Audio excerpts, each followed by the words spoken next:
Hey everyone, it's Daniel. Before we start, two announcements. Our very own Tristan Harris is going to be in conversation with Yuval Noah Harari the evening of Thursday, October 3rd, at the Meyer Theater in Santa Clara to discuss, among other things, Yuval's new book, Nexus. If you're interested, see the link in the show notes. As a special gift to listeners, you can use the code CHT at checkout for $15 off tickets. And a quick reminder that we want you to send us your questions. Anything you've been wondering about? Please tape yourself on your phone and send us the voice memo at undivided@humanetech.com. Thanks. It's a confusing moment in AI. On the one hand, it can feel like we're on a runaway freight train. Companies are pouring billions of dollars into the technology, promising new models every few months that are vastly more powerful than the ones before. Some experts in Silicon Valley predict that we'll have artificial general intelligence, AI that's smarter and more capable than most humans, in just a few years. The hype is massive, and the promises are huge. On the other hand, the AI that we use today is often full of hallucinations and other unexpected behavior, and those same AI companies have seen their stocks take nosedives in recent weeks. And you have equally knowledgeable experts predicting that we're about to hit a wall in AI model capabilities, that the bubble will burst, leaving society with a half-usable technology and so many broken promises. One of those people is Gary Marcus. Gary's a cognitive psychologist and computer scientist who's become a leading voice in the public AI debate. He built his own successful AI startup, which he sold to Uber. And recently, he's argued on his Substack and in the press that the AI race we're seeing today is going to slow down considerably by the end of the year. He says we've seen the end of exponential growth in the power of large language models. But in his new book, Taming Silicon Valley, How We Can Ensure That AI Works for Us, Gary argues that regardless of how quickly the technology progresses, our society is woefully unprepared for the risks that will come from the AI that we already have. And here at CHT, we couldn't agree more. That's why I'm so excited to have Gary on the show today to talk about this head-spinning moment in AI. As you'll hear, though, we don't always agree on the details, especially when it comes to questions of where this technology is headed. We'll explore those disagreements today. So Gary, welcome to Your Undivided Attention. Thanks, and that was a really lovely introduction. So I imagine that a lot of listeners are struggling to hold two things in their head at the same time, and I struggle with this too. On one hand, you have people in Silicon Valley who are really worried about the pace of AI development, that it's going to be smarter and more capable than most humans in just a few years. And then we have other experts, including you, talking about the limitations of the fundamental AI technology, expecting that we're about to hit a wall. Help me with this. How do we square that circle? My view is AI will someday be much smarter than the smartest human. I think that's an inevitability. But it's not inevitable that it will happen in the next 2 years or next 5 years. And I don't think that it will. I think it's at least a decade away and probably longer than that. I come to this from the perspective of cognitive science and how the mind works. And I look at all of the things that a human mind needs to do. And making analogies is one, doing statistical analysis is one, but reasoning is another, for example. It took us 70 years of AI research to get to the point where we can really do well a kind of statistical inferencing kind of thing. But there are other things that we just haven't made that much progress on, like reasoning from incomplete information.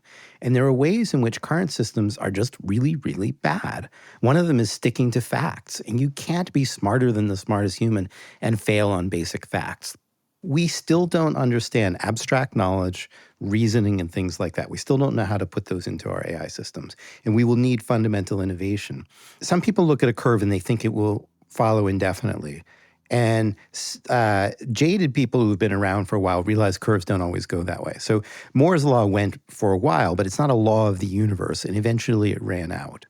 And in a similar way, it looks like there was genuinely exponential progress between GPT and GPT-2, between GPT-2 and GPT-3, GPT-3 and GPT-4. You could actually fit a curve and say what the exponent was, depending on what your measure is.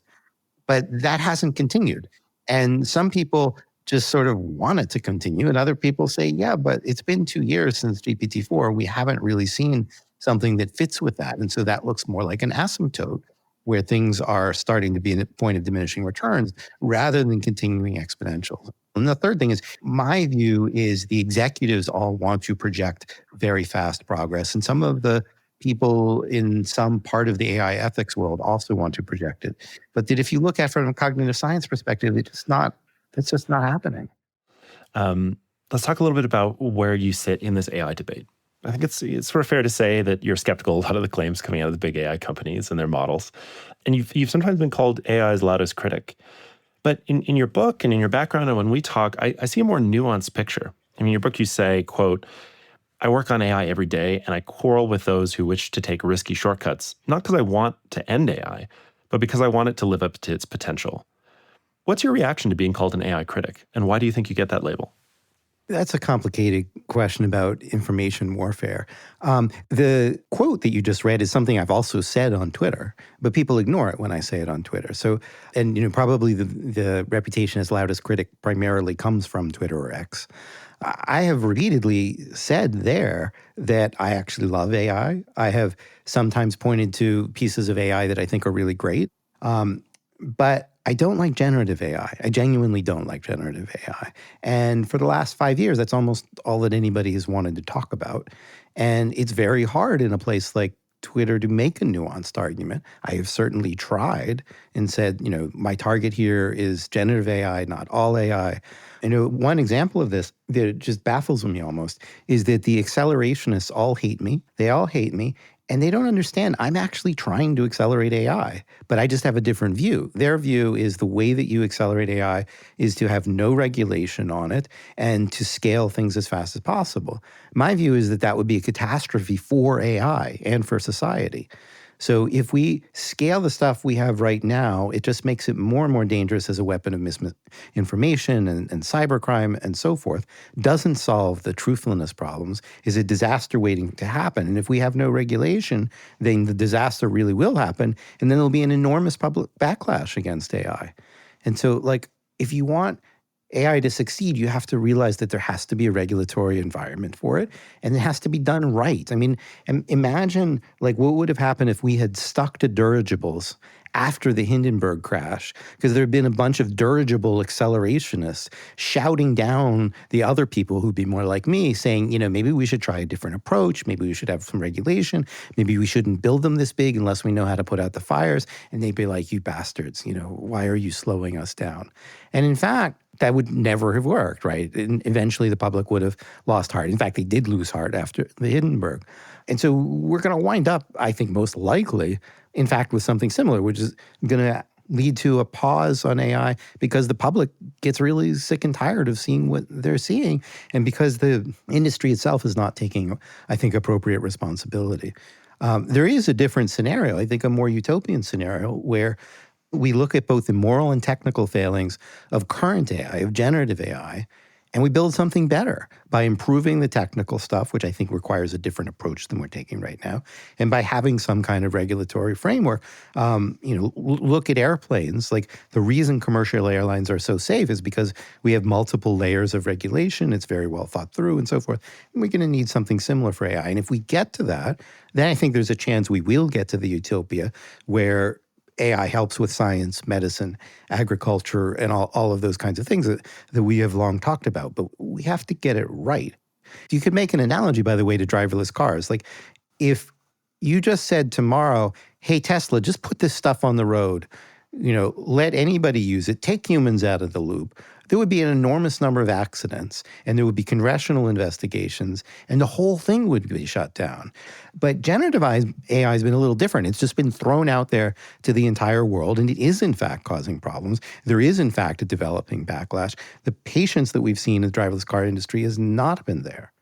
The hard part in talking about AI is it's one of those catch-all terms like sports, right? It means so many things to so many people, and there are so many different kinds of AI with different strengths and different weaknesses.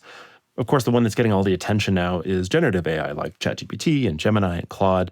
So let's really start there. In your view, the tech industry is putting way too much attention and energy on generative AI, but you point out that it has all of these unique weaknesses. Can you talk a little bit about what those weaknesses are and how they show up? Yeah, maybe even as level setting, as they sometimes say in the business. Let's just be clear. AI is incredibly useful. So, nobody's getting the press that generative AI is, but generative AI is just one small part of AI. We also have, for example, the GPS systems that help us navigate in cities we don't know, that work fabulously well and that I'm not complaining about.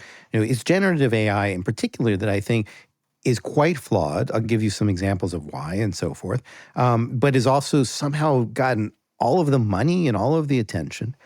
I think it's gotten all the money and all the attention because it's anthropomorphic in a way that others aren't.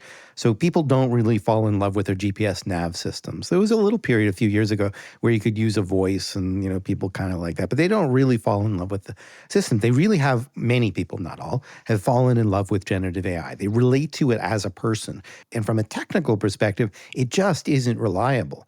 So, you can compare. A calculator is 100% reliable within its limits. GPS system is really 98% reliable within its limits. Generative AI promises to answer literally any question about the world. It almost never says, I don't know, or that's not in my scope. There's a few tiny circumstances where it'll do that. So basically, it promises the moon, but it can't really deliver. On almost any question that you might ask, it might be right, or it might make something up. And it sucks because you actually get different answers on different occasions, and it depends on the exact wording and the exact context. And so there's no inherent reliability in the system. It's really not very good. It's not what we dreamed of with AI. I mean, you wouldn't want the Star Trek computer to be like 50-50 or ring your dealer to see what you get. That's an old Ali G joke. Well, I hear that. I mean, I really do hear that, right? But, if there is an analogy to generative AI, it is sort of that we've developed machine intuition. And like our intuition, it's inscrutable. You can't look at it and understand it. It sometimes gives you really wrong answers, also dependent on whether you're trained right in the area. And sometimes gorgeous answers, right? I mean, there's no doubt about that. But it is unchecked. The only way that I feel comfortable with it ever is when there's a human in the loop, because there has to be someone there to check the intuition. It should never be trusted on its own because it cannot do sanity checks. Well, I want to push on this a little bit, because some of the experts that disagree with your analysis of hitting a wall will say things like increasing the amount of tool use that this tool uses, better prompting of the LLM to do self-reflection. So when you say something, it looks at its own results and it sees what it comes up with. Different experts and mixtures of experts looking and rewriting each other's work. You fundamentally don't believe that this is going to get us to a more beautiful future either, right? Whereas I think the other experts say that will put the intuition in check. Not in its current form. It is not going to work in its current form. So, the real problem is in the translation. So what you have from a large language model is it gives you an output sentence, and then you want to feed that to your tool. But if the output sentence isn't the right output sentence, your tool is not going to do the right thing. And so, if you take a word problem for kids and you feed it in, you may get it to transform it into the right piece of mathematical stuff, but you might not. It might just come up with the wrong thing entirely. And because it's a black box, it's just a sentence, you don't really know what's there. I actually like to use an analogy here, which is an old joke. A guy's says, I've got a perpetual motion machine. And the other guy says, well, really? And he says, yeah, I've got the whole thing going. Really? Well, okay, except for one thing. What's the one thing? It's this part that goes back and forth and back and forth and back and forth. And so, the point of the joke is you can think you're really close, but if you don't have the critical element, you got nothing. I partly agree with what you're saying. And yet I wonder, there's sort of these two biases. I'm having a hard time adjudicating how stuck I think we are. And, according to you, we're actually quite stuck until we come up with a new architecture. And another part of me says, you begin putting better memory on these models, you begin having other models checking each other's work, you begin having tool use saying, oh, run that down for me. Is that really a thing? Is it not? And then all of a sudden it gets just so much better that even though we can't prove anything about it, it's like I can't prove how Tylenol works, or I can't prove that my taxi driver will get me to my destination, but it ends up working well enough for me to really lean on. So let me see how to put this.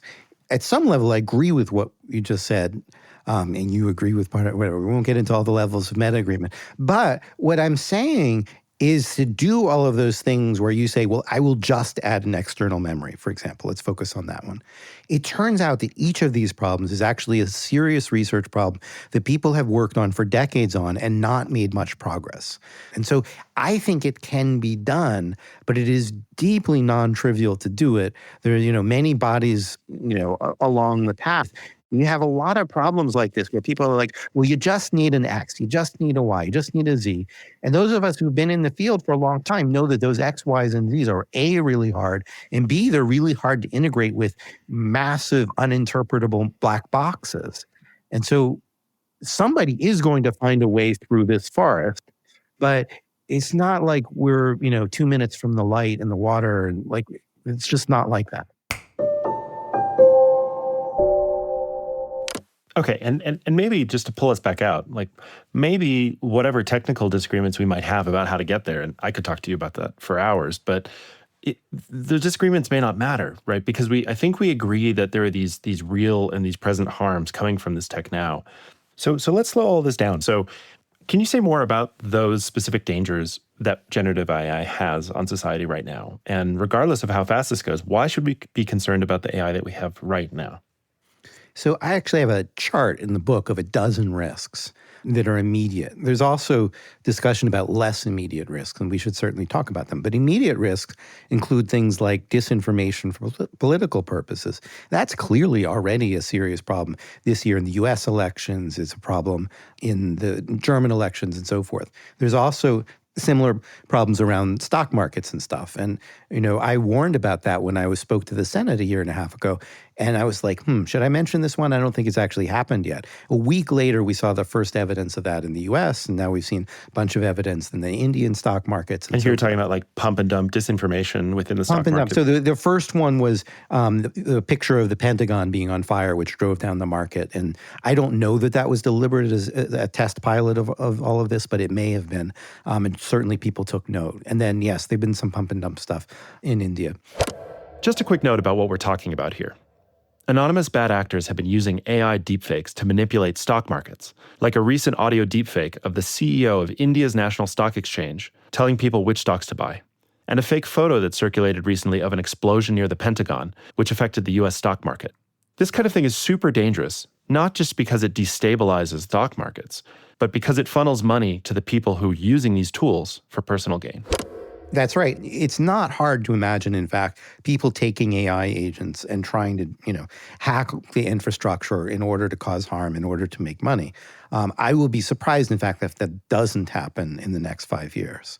And one thing, this is a bit of a sidebar, but one thing that's really interesting is that bad actors often don't need AI to work as well as good actors. Mm-hmm. So a good actor who wants to use AI to solve medicine is just going to realize that, it's not really there yet. And they're also going to see that the accuracy is a huge problem for them. I mean, that doesn't mean people shouldn't try it, but it's an issue. Whereas bad actors often don't care. I mean, think about spam. They send something out to 1 million users. It only convinces like 5 of them. But that doesn't matter. If they get 1 in 200,000 people to send them whatever, $1,000, then they're doing really, really well. And so bad actors often don't care. Take another example. Current AI is very bad at factuality. You mentioned hallucinations. I mean, you don't want to write a newspaper with that because people will start to complain. CNET tried it and failed and got pushback. But if you're a bad actor, you don't care. You run these websites, you make money off fake news, or you distort the public view of reality, which we've seen an enormous amount, I think, recently on X, and probably in other outlets, TikTok and so forth. And so the bad actors don't care if, 80% of what they put out is viewed as garbage and people ignore it, as long as 20% of it suits their purposes. For sure, because all you need to do is convince a subset of the population. You don't actually need to cure something. You don't need to find a new solution. It's a lot easier to scare a bunch of people or deceive a bunch of people. That's right. You just have to find some suckers. Yeah. Yeah, and the bar for suckers is lower. So there's disinformation, there's misinformation, there's defamation. I'll leave it to the book for people to see all dozen. But the point is, there are a lot of risks right now. I'll just mention one other, which is deep fakes, both for their misinformation potential, but also the deep fake porn, the way teenagers are using it against each other as a weapon now, is just really tragic. That's horrible. It's horrible. And speaking about your book, I was really excited to see you open the conversation talking about the parallels with social media. And in fact, we started paying attention to it because we saw the same incentives that played out in social media play out in AI. Why did you start your book with social media? Because it's a really good example of how the tech industry screwed up, and because there are a lot of parallels. So I should say, like, I've been a gadget head all my life. I've always loved technology. I think social media is one of the places where we really screwed up. Social media has been an example where we have a powerful technology. It's a dual use technology like AI in the sense of that technical term, which is it can be used for good and can be used for evil. Like social media can be used to organize people for, reasonable protests against repressive regimes. And that was one of its earliest uses and why I think people were positive towards it initially. But it can also be used to addict people. I mean, it's crazy for me to even explain it on your show, since I'm sure your listeners know it very well. But just to make this a little bit freestanding, this episode, it has caused enormous harm, presumably to teenagers. It has caused enormous polarization to society. I'm sure you have many episodes, detailing all of that. So that's an example where a dual-use technology probably on balance has done more harm than good, and certainly hasn't done anywhere near as much good as one would have liked it to have done. Well, and from our perspective, it wasn't the fault of the technology per se. I mean, the technology, it's just beyond the idea that the technology is a platform that can be used in different ways. It's that really the shape of the technology was driven by those incentives, by the business models, by all of it. So it wasn't so much a failure of the technology itself. It was a failure of the societal institutions and the incentives that we wrapped around that technology. 100%. So, in principle, we could have wrapped a different set of incentives around it and it might have worked better. But we got caught up in things about anonymity and rewards for, news feeds and things like that. Like I always think news feed was one of the worst moments in all of this history when suddenly, news feed combined with Section 230, which is a legal thing that basically gives immunity from liability to these companies, was a horrible combination because that's the point at which these companies suddenly really started shaping the news and not having responsibility for it. So coming back to AI, I see a lot of the same dynamics at work. So I see inadequate regulation. I see the government doing too little. I see the lobbyists being extremely effective and well-funded. There are a lot of parallels at that level. There's a surveillance aspect to social media that we may see even in a deeper way, and I'd like to take a second to talk about that with respect to AI. We see a possibility of scale causing enormous harm. Just on the surveillance point, it turns out that large language models can do crazy things like instill false beliefs in people. And so the amount of power that the social media company had to kind of shape our thought is maybe even greater with the large language models, probably is even greater. I mean, you ran over that so fast, but it's a very deep point. Yeah. Can we slow down on that one? Like the idea that interacting with a large language model can instill a false belief in That's right. There was a new study that just showed this. Elizabeth Loftus, who's done most of the most famous work on false beliefs, was an author, and it was a collaboration with a group of AI researchers. I'm blanking on who it was. It just came out a couple weeks ago. And they showed that output of large language models could persuade people that certain things happened that didn't. And I mean, it's as simple as that. And the result is very simple, but the implications are profound, right? I mean, first of all, the first layer of that is you have software that not by design, but by inherent property hallucinates. So large language models hallucinate. Nobody knows how to solve that. So first layer of this is that you have software that can hallucinate and that can then persuade people that things that didn't happen happened. That is terrifying for democracy and for the fabric of society, right? And you have these things at large scale. Like the next layer is there's no law about any of this. It's the Wild West. So if the large language model do this, it's not clear that they have any liability. And then there's another layer that's even more frightening, which is that the large language model companies could do this deliberately. So let's say somebody has a lot of money, we won't name any names, and wants to build their own large language model, and they have the means to distribute it, and they want a certain bias in it. That bias might, put false memories in people. And so the people running these companies could easily influence the structure of society. Oh, and it doesn't even need to be a mustache-twirling person who wants to inject a political belief. It could be banal capitalist reasons, right? It could be that you're being paid by a shoe company and you ask the LLM some question about how do I get a job, and it starts saying, well, first of all, you got to wear the shoes for the job. You got to wear the shoes for the job you want to be in. And like that kind of world with that kind of persuasion, I think it's a really risky world to be in. Before I went to the Senate, I was told that I should modulate how many times I was a wise ass. I wasn't told that in those words. And Still good advice. I gave Sam Altman a really hard time when he ducked the question of what was he most afraid of. So Senator Blumenthal said, are you most afraid of jobs? And Sam Altman said, no, he wasn't really worried about that problem because there's always been jobs. And I said, Senator Blumenthal, you might wish to get Sam Altman on the record as to what he is most worried about. And that was the point at which he acknowledged that these systems could cause great harm to humanity. I don't know if I'm allowed to do this, but I will note that Sam's worst fear, I do not think, is employment. And he never told us what his worst fear actually is. And I think it's germane to find out. Thank you. I'm going to ask Mr. Altman if he cares to respond. Yeah. Look, we have tried to be very clear about the magnitude of the risks here. My worst fears are that we, the field, the technology, the industry, cause significant harm to the world.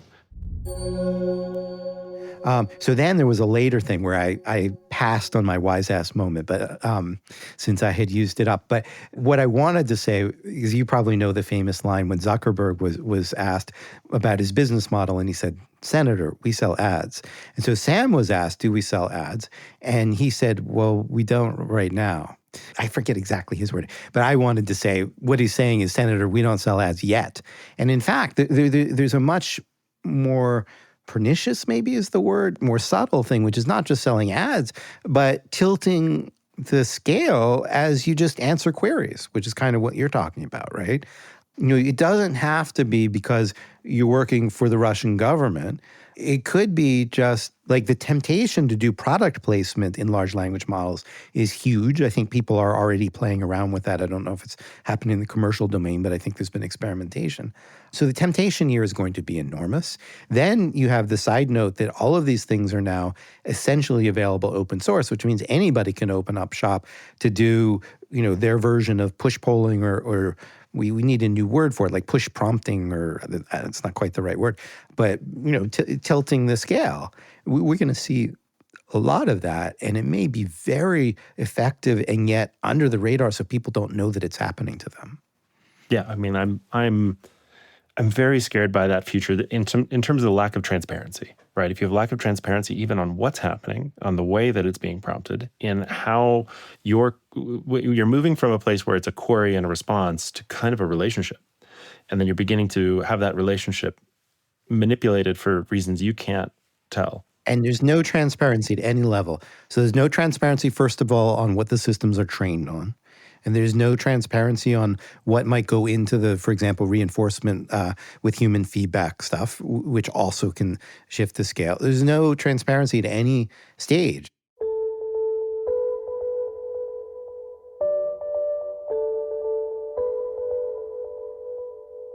I guess maybe the question I have for you is, so how much of those harms do you think comes from this sort of semi-broken, unreliable LLM technology per se, and how much is coming from the bad incentives? And the lack of regulation. I think it's three things. So some of them are from the technical limitations, some are from the bad incentives, and some are from the lack of government oversight that we could have hoped for and still should hope for.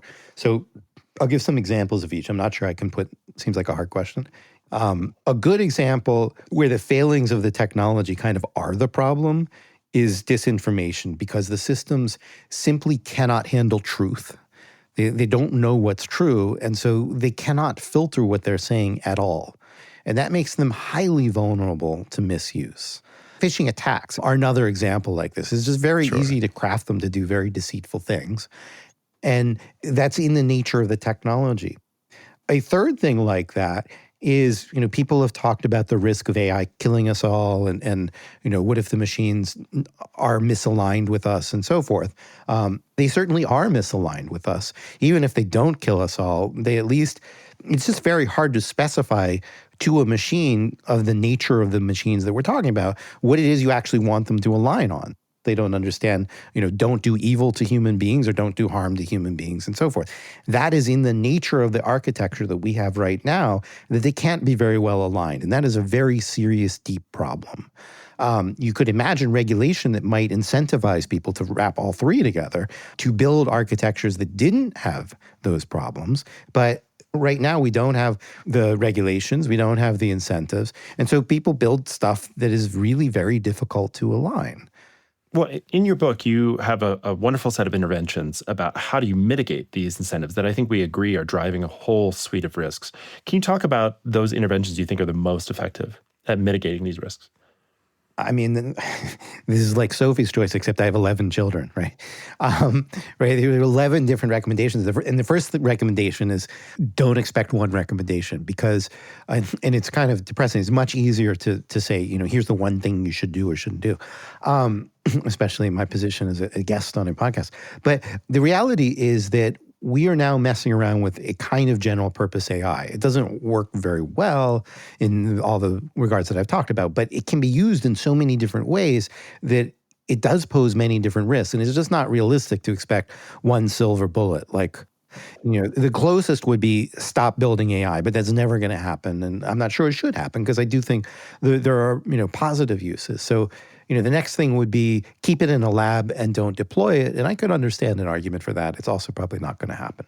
So once you move past that, you have other interventions. Probably, if I had to prioritize, the number one would be anything that's going to be used at large scale should, in fact, have pre-deployment checking with some kind of actual teeth if it doesn't meet the pre-deployment check. So we do that for drugs, right? You cannot release a drug if you can't make a case that it is not going to cause massive harm and that it is going to cause good clinical trials, right? We have a whole procedure with the FDA, and you can argue about whether it's perfect and too slow and whatever, but we have a procedure there to try to keep people from being harmed by random charlatans making drugs, and it works reasonably well, I think, if you actually kind of look at what could have filtered in and didn't, and so forth. I'm not saying it's perfect, but it works pretty well. We need something like that for AI, and especially if somebody's going to deploy something for 100 million customers or something like that. Now, I'm going to assume for the sake of argument that GPT-4 was, a small net positive, let's say, to society. We'll just, make that up. It doesn't really matter because the point I want to make is, what about the next system, right? The next system that is significantly different from GPT-4, whenever that comes, is going to have a new set of harms, possibly more severe harms. Who makes that decision? How does that decision get made? I think a reasonable thing to say is that somebody with some knowledge outside the company, some independent oversight should be there, and there should be a process. So with drugs, it is a process. So it's not like the FDA says go away, never come back. It's more like come back when you fix this problem. Maybe to fix this problem, you just need to put a warning label. Don't take this on an empty stomach because it could rot your stomach. And now we're good to go. And sometimes it could be worse. So we do need, in fact, warning labels on large language models. And a remarkably large number of people don't understand that they lie. And the little fine print at the bottom is not sufficient. But probably, for the next generation, we're going to need more than that. So if I had one thing, and only one thing, it would be pre-deployment testing. But honestly, we also need auditing. We need transparency. One of the things we need transparency around is the data that goes into the systems for all the reasons we talked about earlier. We also need transparency into what internal testing was done. We don't want to be sort of replicating what happened with the Ford Pinto, where those guys knew that the gas tanks would explode, but they made a financial decision. There's nothing stopping OpenAI or any of these companies from making financial decisions, even if they know that there are certain harms for next generation models, from releasing them anyway. And there's nothing so far obligating them even for disclosing what they've done internally. Yeah. And in your book, you talk a lot about how you think there needs to be a new center of power, a new agency to be able to handle those responsibilities. Are you modeling this off of the FDA? So part of what an agency should do is, and let me rewind one sentence. The point of the agency is to be more nimble than Congress can be. And Congress obviously can't be very nimble at all, so that's not a high bar. But the point of an agency is you have people with the expertise and the power to move quickly. right? So we have an agency for health, education, and welfare, for defense and so forth. Like, you could imagine a world where we don't have a defense department and we just kind of like distribute the responsibility around, and the health, education, and welfare department has to kind of like do the work of the defense department. Like, that would be ludicrous, right? You could imagine doing it that way, right? Or you could imagine like having no defense department and just like the president sits around in the Oval Office and says to his or her buddies, hey, what do you think? What if we invade Poland today? How do you think that's going to go? Like, that's absurd, right? You want a defense department. You should have an AI department. And the AI department, one of the things it should do is like, what has happened this week? Is there something, like, because things are moving very quickly, even if there's diminishing returns on the absolute sort of competence of the models, people find new applications. There's a lot of fighting over turf about what to do. We should have somebody running point. What do you do about these various risks? There should be an agency looking at all of these things, having it all on the radar. There should be, a person in the United States with the staff in order to do that. Well, I mean, I too want help sense-making on some of this. And I too want a body to help collate the news, to help figure out where things are ready and where they aren't. But there's actually a lot of voices who say, that will get captured. It will get either overtly corrupted or it will just grind into the dust like some of the other institutions. What do you say to those people? I say those people are absolutely right to have that concern, right? Every agency, in fact, faces the risk of regulatory capture, which means that the companies that we're trying to regulate co-opt the process. And boy, the companies that we're trying to regulate are good at that. They did a phenomenal job in social media of co-opting the regulation that we had. Section 230, as I mentioned earlier, has been a complete disaster. So I 100% think that we need to watch out for regulatory capture. I think one of the ways to address that is to have independent scientists in the mix. I have squirmed every time I have seen a major government have a meeting in which they have, 3 or 20 representatives of big companies in the room and no major scientists. And I have seen that over and over and over again. I've seen it in the United States. I've seen it in other countries. And this tendency to treat the leaders of the companies as rock stars and treat scientists as an afterthought is a huge mistake. And it's also a mistake optically, I think, although people don't care enough about it. But it looks wrong. And I think we cannot succeed if the only people at the table are the big companies, because they will co-opt things. They have a long history of doing that. So I'm extremely sympathetic to that. And my only really good answer is to have independent voices. I tend to emphasize scientists because I am one, but independent ethicists and legal scholars and so forth. We have to have multiple voices at the table looking out, saying, what are the ways in which this could get co-opted or just go wrong? So, it's worth getting it right. That's right.